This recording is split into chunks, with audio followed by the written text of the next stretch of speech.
There's that speech gone now. Okay, now just so you understand, folks, I mean, we didn't have a guidebook to tell us how to design a program like this, so some things may not be the best, some things may not work, but we're all learning together, and hopefully we'll all be better because of it. Now, it would be very helpful if you will tell us what was good, what worked, and what didn't. And we're going to give you an evaluation form after Thursday's session. Now, we will send them out whether you're at the session on Thursday or not. You'll still get one of the evaluation forms if you've been at any one of the sessions or all of them, whatever. And we're just interested in making sure that, you know, we want to know an honest answer from you, basically what's worked and what didn't, and what you liked and what you didn't like, you know. But you'll get them sort of at the end of the week or early next week.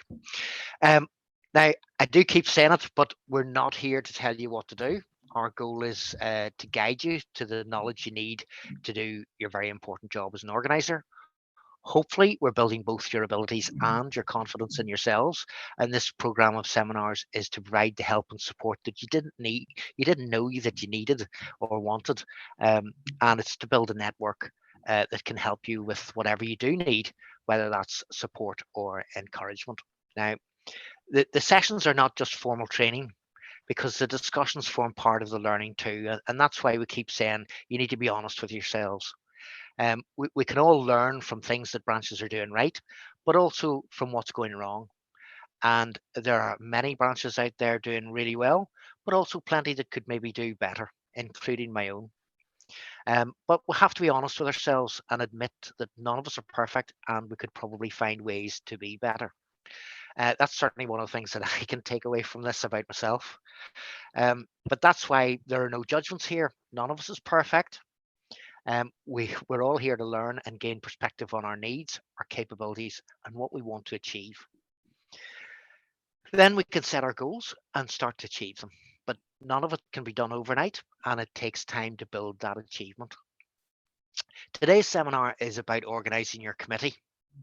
In the session last week that focused on communications, one of the things we discussed was about how you talk to other members of your committee, and this session is going to lead on directly from there. So with that in mind, I'll hand over to Dooley now. Okay, thank you. Okay, folks, thanks very much, Karen, for that. And I think as we move forward with the day, and certainly with Thursdays as well, I would reiterate Karen's point to say, look, we're not here to judge anybody. We want you to be honest, but we want you to talk to us and tell us where you are, what any issues or concerns you have, so that we can help support them. But we'll continue to do that outside of the sessions as well. As Karen says, we want to talk about organising your committee today. This has a big overlap with Thursdays as well. So you may well have some questions and issues, which we'll get into a wee bit later on. But that will overlap, and some of those issues will be dealt with as part of Thursday's. Thursday's session is around planning and implementing the campaign. But part of that planning and implementation is about considering what your priorities are and then implementing your priorities. So it is, and if that is in relation to building your committee, then very much there's an overlap. But the first thing we wanted to do today was to just ask you, I mean, you don't need to share this information with us, but we want you just to take a minute or two out, just if you have a sheet of paper there, to write down your committee as it's currently structured. So if you write down what the officer position, so, you know, you don't need to write the names down, but just, is there a chairperson? Is there a vice chair? Do you have a secretary? Do you have a health and safety officer? If so, how many health and safety officers? Some branches have more than one. Obviously, you have a branch organizer. You're here as the branch organizer for these sessions. Do you have an equalities officer or a women's rep? Do you have a union learning rep? And do you have any committee members? And if so, how many committee members do you have? So we want you just to you can write names down if you want. You're not going to be sharing them with anybody else, but just how many of those officer positions are actually filled. And then that will then obviously give you the total number of people that's on the committee. And we also want you to have a think around the question, what actually is the ideal number of members on your committee? What do you feel is a good workable committee? Now, in some areas, if you have a small branch of 30 or 40 members and everybody's in the one room, then your committee might not necessarily need to be that big. Whereas if you have a branch of 50 or 60, and I'm going to speak here to the mapping document that we produced on session 1 shortly. If you've got a branch that's split across 4 offices, then your needs and who you want committee members or reps from might be slightly different. So it is a matter of sitting thinking about your own branch, the number of areas you have, and what would be ideal in your mind around how that branch should be structured and where you would like reps. In some areas as well, we maybe have a branch committee and all of the reps are AOs. So we have members at AO2, AO1 staff officer. So there's one of your priorities might actually be to say, look, while we have a sufficient number of reps from an area, we don't have grades represented. And we have a large number of members at a particular grade, but we don't have their voice on the committee. So it would be good for that to be there as well. So it's just about thinking through your membership, thinking through your branch committee as it's currently structured and what your ideal committee would be. I want to share a document here just to talk through and give you just a bit of an example on this. In relation to the workplace mapping exercise, you'll see it up there on the screen that we referred to, as I said, in session 1. You'll see from the document, although I haven't listed down the actual responsibilities, you will see in the document that in Office 1 we have 4 branch reps, in Office 2 we've none, Office 3 we've 2, and in Office 4 we've none. Now in that committee, we have a branch chair in Office 1. We have a branch secretary in Office 1 who also doubles up as the health and safety rep. We have a branch organizer who's doing this work and doing the mapping exercise. And then we have a committee member. And then in Office 3 with 2 committee members. So if we're looking at this particular branch, and this goes back to the mapping exercise and it goes back to the issues around setting your priorities. If we're looking at this, we're saying, right, ideally, what do we want out of this union structure? It's not a large branch. We have, bear with me a second there. We have 6 reps out of about 30 members across a staff of about 56 staff. So therefore, sorry, one second, just to get this back up again. So therefore, we've indicated before in this mapping exercise that recruitment in Office 4 is one of our priorities, but today we're looking at the branch structures, the branch committee. We're looking at the branch committee to say we have a branch secretary who doubles up as a health and safety rep. So one of your priorities might be, well, we need to get a health and safety rep separate to the branch secretary in order to free up the branch secretary's time, because the branch secretary and the branch chair do almost everything for the committee. They attend all the meetings, etc., do all the work. So therefore, it might be an idea, it might be a priority for the branch if we had a separate health and safety officer. We have no committee members in Office 2. So actually, it might be a priority for the branch committee to say, actually, we need to try, one of our objectives could be to try and get 2 new committee members onto the committee from Office 2. The branch committee might take a view that actually, while we have a couple of members in Office 4, and we would like to have a branch committee rep from Office 4, recruitment is a higher priority in that area. So actually, we're not going to do any recruitment to the branch committee in Office 4 because recruitment of non-members is the priority in that area.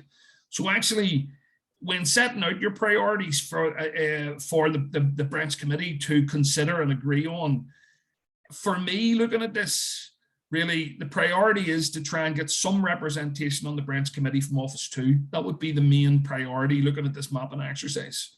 Whether that's as a committee member or whether it's as a branch officer, it doesn't really matter. That's something that can be addressed down the line. We need a point of contact within Office 2. So your objective as part of, while it would be good to have a separate health and safety officer, the branch secretary can continue in that role. While it would be good to have a rep out of Office 4, recruitment's the priority there. So therefore, the number one priority from a branch committee perspective, looking at this mapping exercise, is to get at least 1, but preferably 2 members from Office 2 to be on the branch committee. And therefore, just stop the share on that then.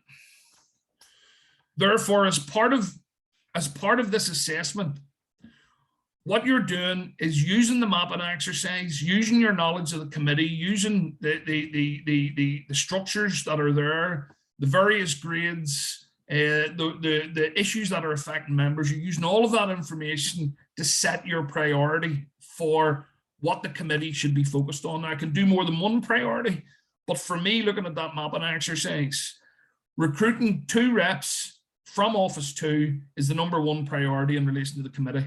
That gives a greater span. It gives you, we talked about communication last week. That gives you a better opportunity of engaging directly with the members in that area, because you now would have 2 new committee members in there who would be able to get information out and speak face to face or speak directly to their friends and colleagues working in that office. So that is the priority for off the back of that mapping exercise, and mapping has allowed you to look at that and take an overview of that and has informed your decision, and that's why we believe you should be looking at doing a mapping exercise. So look, before we move on here, does anyone want to provide any comment? And you don't have to, I'm not asking you to, but does anyone want to provide any comment on their own committee, where they think their priority for their own committee may lie? If you have a committee of 10 or 12 people and all the officers are filled, and it is absolutely fine that actually building your committee is not one of your priorities. Actually, recruitment's your priority. So there's no problem with saying that. But Karen, with Ryan and then Melanie there. Yes, Ryan, do you want to come in? Yep. Okay. So Ryan, we can make the call. Branch 131. At the minute, I would say our main issue is delegation of branch roles, because I'm actually currently the chair, branch organizer, and I also help out in health and safety. Regarding our committee, we've actually got 10 people on the committee, and that's quite a lot for a small branch. So I don't see it. I really should be pushing to get committee members to fill in the gaps or help me out in some shape or form, so I don't have so much to do myself. Most of you probably know Michael, but he would do a lot for our branch as well. But it usually falls down to me or him to do stuff for branch 131. But realistically, from this here, what I'm going to take out of it is I need to get someone else to committee to step up and take on roles and responsibilities. Does that make sense? Absolutely, no, absolutely. I think it's one of those age-old problems of lots of us having to multitask. But Melanie? Sorry, just before we move on there, can I just make one comment on that? Ryan, I think you're absolutely right, but I think part of that is, again, looking at this as a longer term thing. If you, and I know you're not suggesting this, but just to make the comment, if you go to someone cold, whether it's a member or whether it's a rep, if you go to someone cold and say, I want you to take up this responsibility because I'm going to be doing something else, then they might feel there's a fear factor there to go, Jesus, I've never done that before. What the hell am I going to do? So part of moving this forward is sitting down and saying, right, how do we do that handover? In the same way, if you moved to a new job, you'd want training, you'd want somebody there to fall back on. You do exactly the same thing here. You say, for example, health and safety. Here's what we can do. I'll continue on the health and safety role, but we'll send you away on a training course and get you trained up. So when you come back, then I can hand it over to you. And of course, I'm always here. So you might still continue in that function for a period, but at least there's light at the end of the tunnel on the basis of saying so. And then that individual is going to feel more comfortable going away and getting trained up and coming back. And then they're on a better platform for taking over the responsibilities. So it is about planning that out as well for people. And that encourages, that support encourages people to step forward. Yeah, it is baby steps. Like, most of them people come in the committee have only come in this year. Never been reps training before. Like, so it is the plan down the line. But as you say, training all the rest of the time, happy enough to train them up, whatever. But, yeah, that's good. Okay, Melanie. Yeah, I was just going to say, just by doing that simple exercise there and working out where we had people and stuff, I don't know who takes up all the roles, but I know since Denise Crilly left, we've had to move the roles all up a bit. So that's whenever I took over branch organizer from Paddy McWilliams. But, you know, he has definitely, as you said, just sort of a bit of an oversight for me, just Yep. watching over me and saying that I'm doing everything right until, or whatever I'm ready. So there's good to know that. So the only thing I have come up with that would be priority for our branch really is we probably need more reps. So we're currently on about one rep per 40 members, which probably is not really enough. I kind of thought we had a lot of reps, but looking at the numbers of members, in relation to reps, it's not. When you look at that mapping exercise you just did there, it's probably not enough, to be fair. So that's something we'll probably need to focus on, is getting more reps. Yep. No, Yeah, that's fair enough. good. Yes, absolutely. Katrina.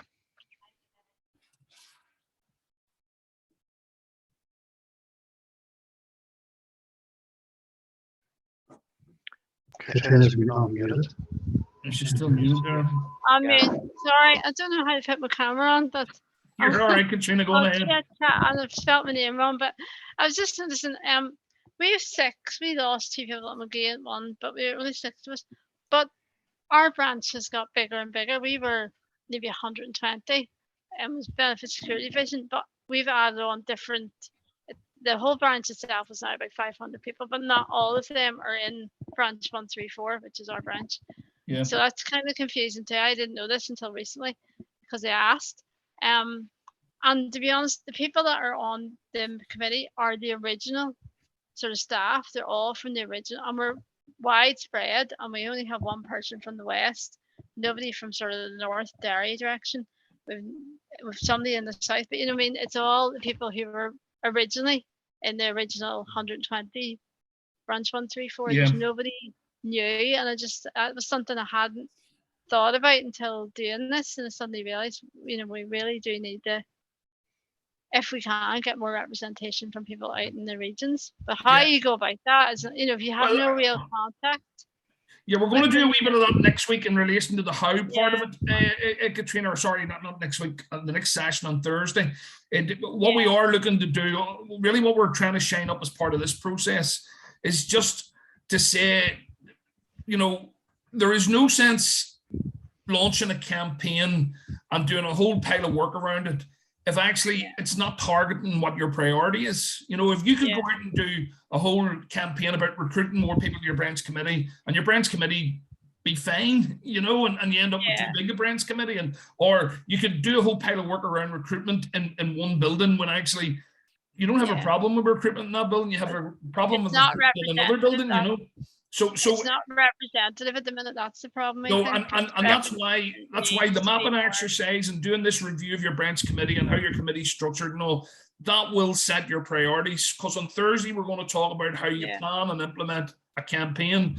But that campaign, because we all have limited resources, that campaign must be based on your priorities. And exactly the same way the organisation and membership committee sat down and said, look, there's an awful lot of things we could be doing in this department to do with organised membership, but we have to set, we can't do everything at the one go, so we have to set priorities, and then we have to break those down in relation to how we're going to try and deliver on those priorities. This is exactly the same for branches, is do the work first, agree your priorities, and then implement your priorities. And the thing about it is those other things, I mean, what I said in the workplace example for the, where we said, getting a separate health and safety officer, getting a women's officer, while those are important things, there are other things that are probably slightly more important. So we can come back to those other things at a later stage, but let's focus on the priorities first and get those right, and then come back to the other things again. And I think that's the same for you, is do the map and set your priorities. And if one of your priorities is, for example, to try and get a rep on the committee from the Northwest, well, then next week we'll talk about how you go about that, or next session. Okay. Thanks. No problem. Lucia. Okay, I'll not bother putting my camera on because it's not a great signal today, and my line manager's looking at me as well, so that's another issue. So we have a small committee in comparison to the number of members. So I'd say there's about 1 to 50 members. In the past years ago, we would have had a much bigger committee. Let's say when there was younger people in the branch. I think our branch is getting older too, and I suppose it's one of the old legacy benefits. So it's it still has, well, I'm only speaking for myself, of course. It still has its old hand in it. But so ideally now, well, we've chair, vice chair, secretary, quality training, and the chair and secretary double up as far as I know, health and safety, and then I'm the organizer. The ideally, in the mapping exercise, I'd like to look at each of the areas and ideally get more reps onto the committee and look at each of the areas, telephony, maintenance, and take each section and have a rep for each section, and be present, that you interact with staff, that interact with members, and let them know that you have it set out this way, and maybe if there's a presence there, keeping in touch with them, or for your area, then ideally I think that would be good for ESA, because you tend to you understand that you're sending out stuff, or Karen's sending out stuff, and they get it all, but you don't get much feedback, and I think it would be good. That would be good for more interaction. So ideally, that's what I'd want to try and do with the mapping. Thanks. Okay, grand, Lucia. Thank you. Tina. Thanks, Karen. I've company here, so Oh, yeah. hopefully Absolutely. he decided he wants to be part of the branch committee. I think. Just on, I think it was mostly Ryan's point that I was going to come in on, is that I've found in the past, being on branch committees, is that if you do the work, you get the work, and it's hard to delegate out. But I think that's what we need to get better at doing. Is sometimes it's easier just say, right, it's come into my mailbox, I'll just go ahead and sort that out. You need to sort of be proactive in handing out roles and duties to the rest of the committee. Otherwise, the committee are just happy that you get on with it. So it takes a wee bit of sort of organisation, a wee bit of delegation, and it's hard sometimes but it's not about power or control. It's sometimes you need to remember that we have to share the responsibilities and the duties within our committees. Yeah, absolutely. That's a very good point. William, did you want to come in? You had your hand up there. Yes, thanks, Karen.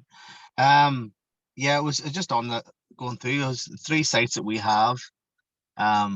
We have reps on at all 3 sites. Obviously, well, Colerane's the biggest in number anyway.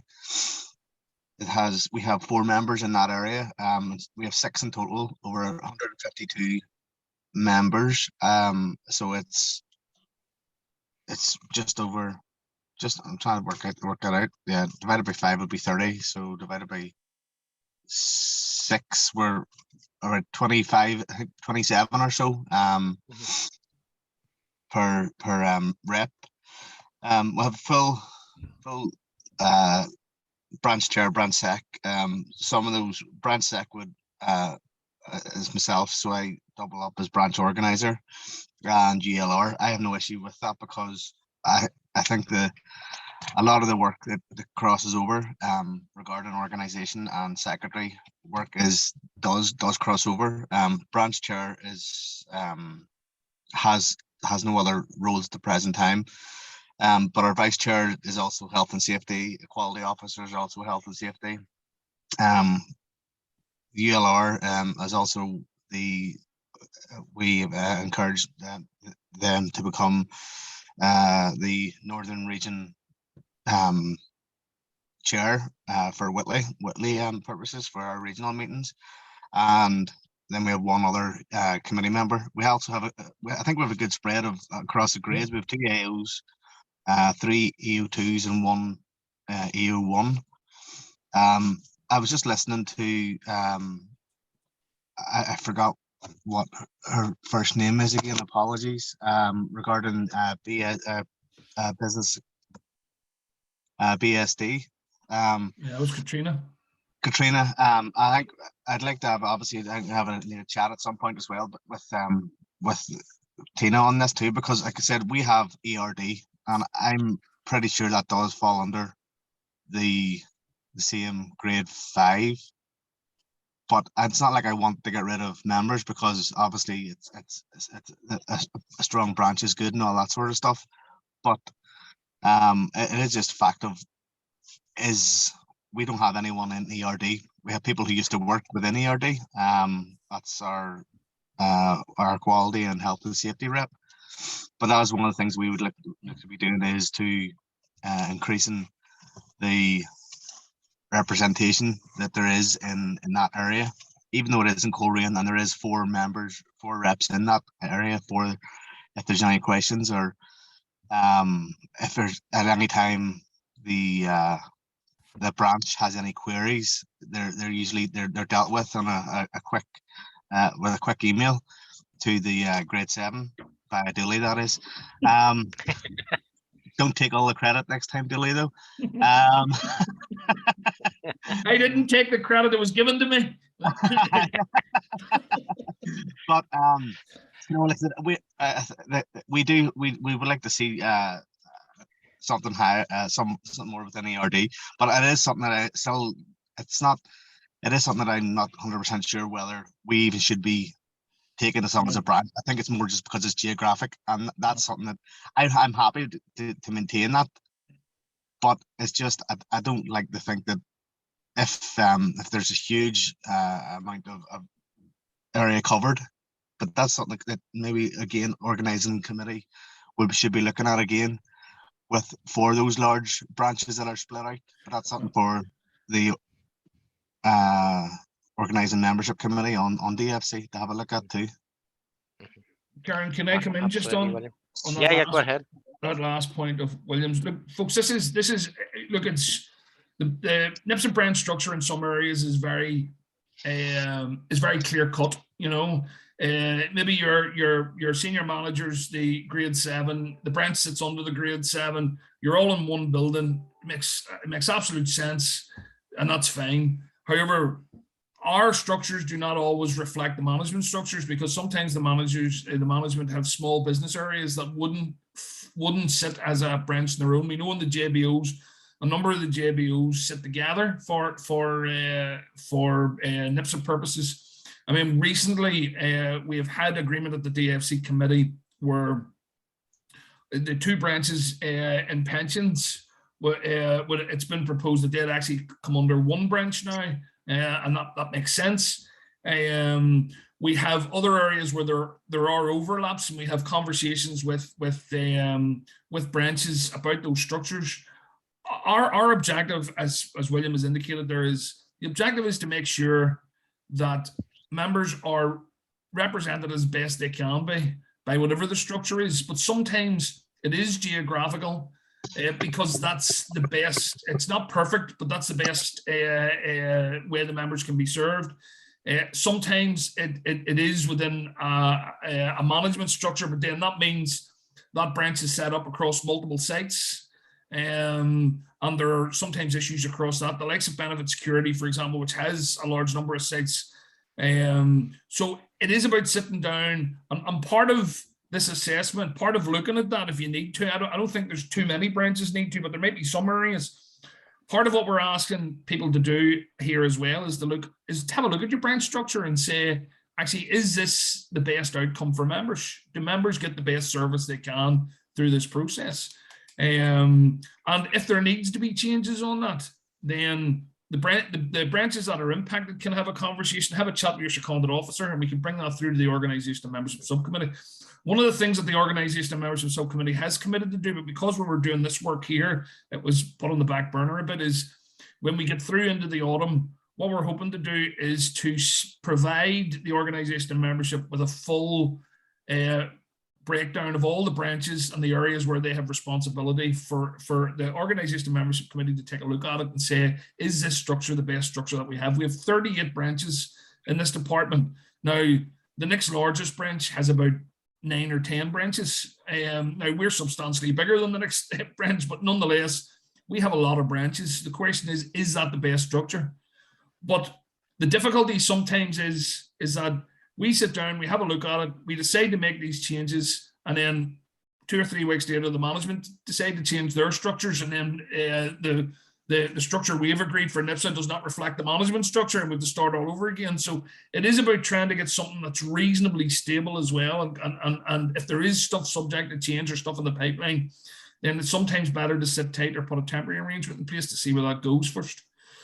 But that is part of what you can do, as well as looking at how you're about improving, filling the positions within the committee. It's also about where the committee has responsibility. Your workplace mapping will show you where you have members and who falls under your areas of responsibility. And if that has a business area, as William has said there, that you're thinking actually maybe that area might be served better if it was under another branch, then at least start a conversation on that. It may well be that it's better served as it currently is, and that's fine, but at least open up the conversation on that.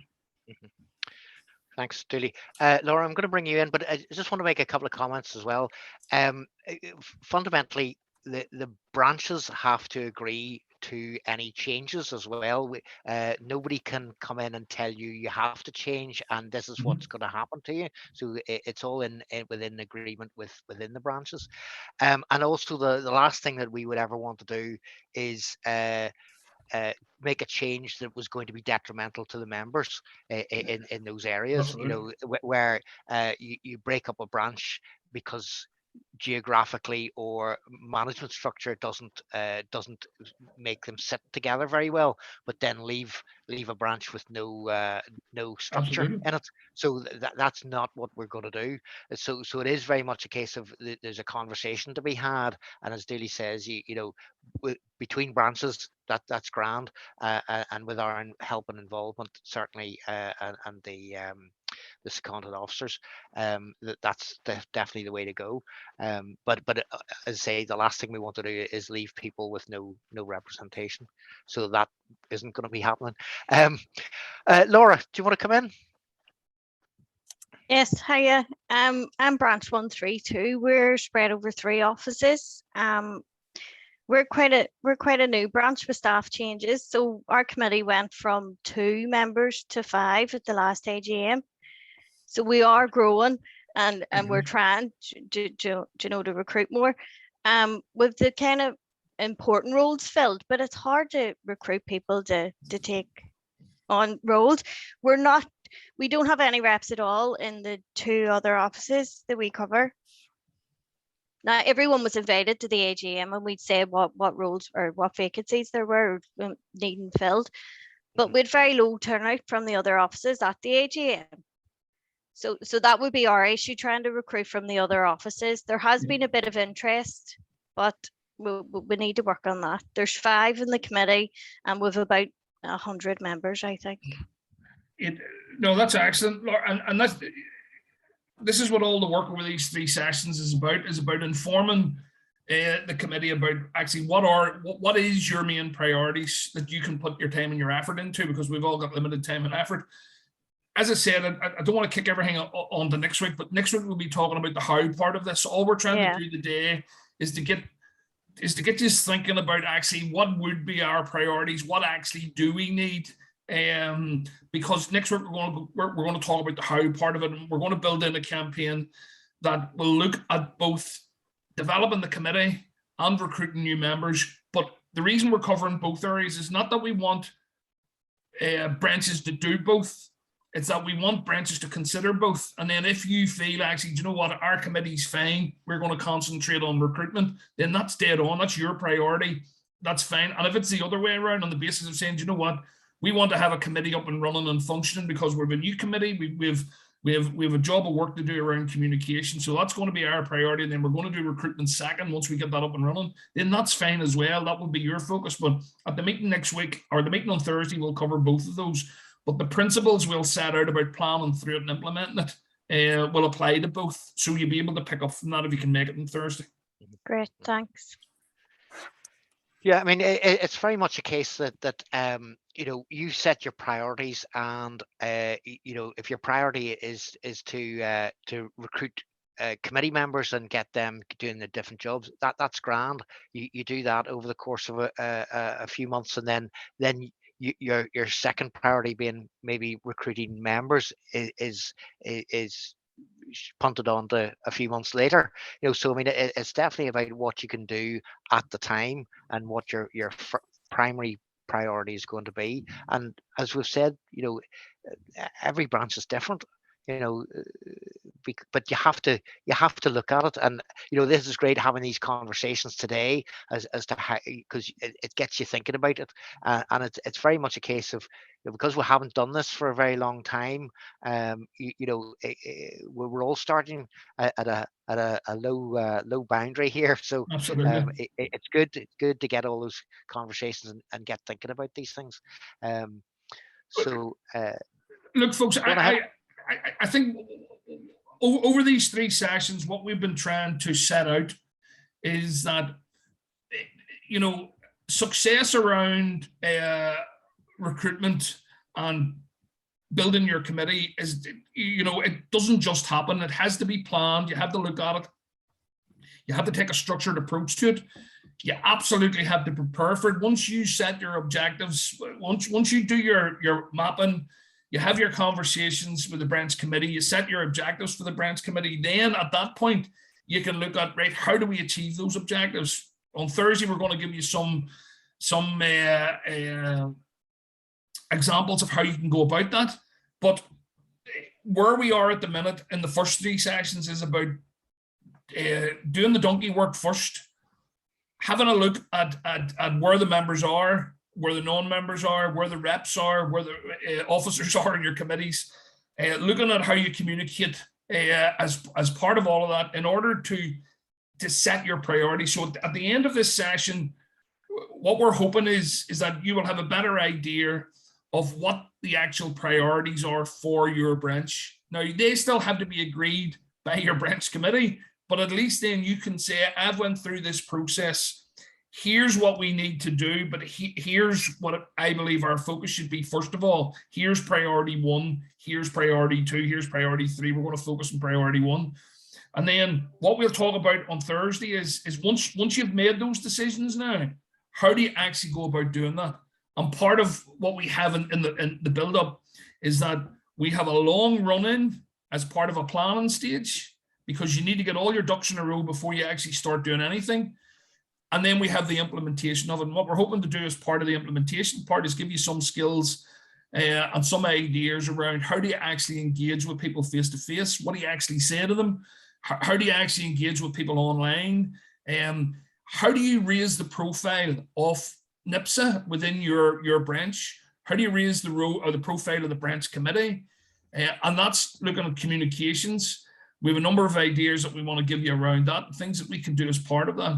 And all of that so one session leads into the next. So it's about the membership lists and the workplace mapping was about actually doing a bit of donkey work around actually where are we now? What is the reality of where we are? Not where we hope to be, where are we? The communications, again, is an assessment of what can we do, or what are we doing now, and what can we do, and what should we do moving forward as part of the communications. The building of the committees here now is about, is this going to be a priority for you? Because you need a committee. Everybody can't do this on their own. If you have one person on your committee or 2 people on your committee, there is limitations to what you can do. So therefore, if you have a committee that reflects your membership, both in number and makeup, and if we can get those committees trained up to a particular level, that makes it easier for everybody. The chair will get more time. It's a matter for committees, but if the equality officer is different than the health and safety officer, then that responsibility is shared. And that provides people with more time to do their own jobs, but to focus on their own areas of responsibility in relation to the committee. And then all of this is a build up then to actually planning a campaign and implementing it. And we'll deal with that on Thursday. Tina, do you want to come in? Yeah, it's just a question mostly for the organisers or to think about as well, is do they have their own dedicated mailbox for their branch committees, or is it just your own email address that you're using? Because the responsibility for one person then to obviously maintain all of the communications are supposed to go out to branches is spread if it all goes into a mailbox and more than one rep has access to that mailbox, rather than it all just going to the one person. Yeah. So it's just about looking about your own structures, it's looking about communications, and it's about trying to get processes that make that easier for you. Because what we're trying to do here is to make the thing easier, so it's easier for you to implement, it's easier for members to get access to. And once you start to raise the profile, then it's the same as anything. If an individual or a team or a group is being successful, then more people want to be involved in that. And if members, what we've seen in other areas and our experiences, if members see a branch committee functioning well, you know, getting good wins in their representation with management, providing solid information to members, looking at supporting members both individually and collectively, then more people will want to be involved in that. Now, that doesn't happen overnight. Just because you send a letter out, everybody doesn't come rushing to the door and say, hey, let me get involved with the committee. But what you will do over a period of time is you will raise the profile. And when you start raising the profile, your existing committee members want to be more involved. Your new committee members want to learn more to be more involved, and your members become better aware of what you're doing. And all of that, or a lot of that, is down to communications, and that takes time and effort. I accept that, and I also appreciate you all have paid jobs and you can't devote, you know, 100% of your time to this. But it is about working through this process, and if you do it over an extended period of time, when you actually get to the implementation part should hopefully be the easiest and the quickest bit of it, because you've done all the work up to that. And like I say, we'll have a chat through that on Thursday. Any other questions? Look, hopefully you found out. I said this one would be a bit quicker, so that was my expectation. We had actually thought about putting the communications one and this one together, but I'm glad we didn't. I'm glad we broke it up, actually. We were going to have 3 sessions, and I'm glad we did break it up into 4. But what we'll do is next week, it will be a full session. It'll be the full hour and a half at least next week, because we will be giving you a lot of information next week. Thursday, not next week. Sorry, on Thursday this week. Yes, sorry, I keep saying on the next session. On Thursday, we will need the full hour and a half. There's a lot to Thursday, but we'll work you through it. We'll give you a good idea. And remember, we're not asking you to have your plans for your campaign written up on Thursday. This is about them working through the autumn, and we'll support you through that process as well. So this is a learning process at this juncture, and the planning and implementation stage will come next, but we'll give you a lot of very good ideas on Thursday about how you go about that. Julie, just before everybody goes too, I'd like to take a picture for when we get our social media up and going. So you can either turn off your camera or turn off on your camera. Can we do that right at the end? I'll turn the recording off, Tina. Is that okay? Yep, that's okay. Has anybody else any other questions or issues about what we've done today, or in week 1 and week 2? You're content enough with that? Look, I think you'll really enjoy Thursday. I hope you will. It'll be a bit intense, I think, and we don't want people panicking about actually what we might be asking you to commit to. Because remember, we're not asking you to do everything we're going to talk about on Thursday. We're asking you to lift out of what we're going to do on Thursday for your priorities within your branch, and that's going to be different in different areas, and people are at different stages. I think William used the phrase babies. No, it was someone else. I think used the phrase baby steps. And this is what we're asking people to do. Okay. Yeah. Okay. Everybody happy then? We'll all be back on Thursday. Okay, we're going to turn the recording off. And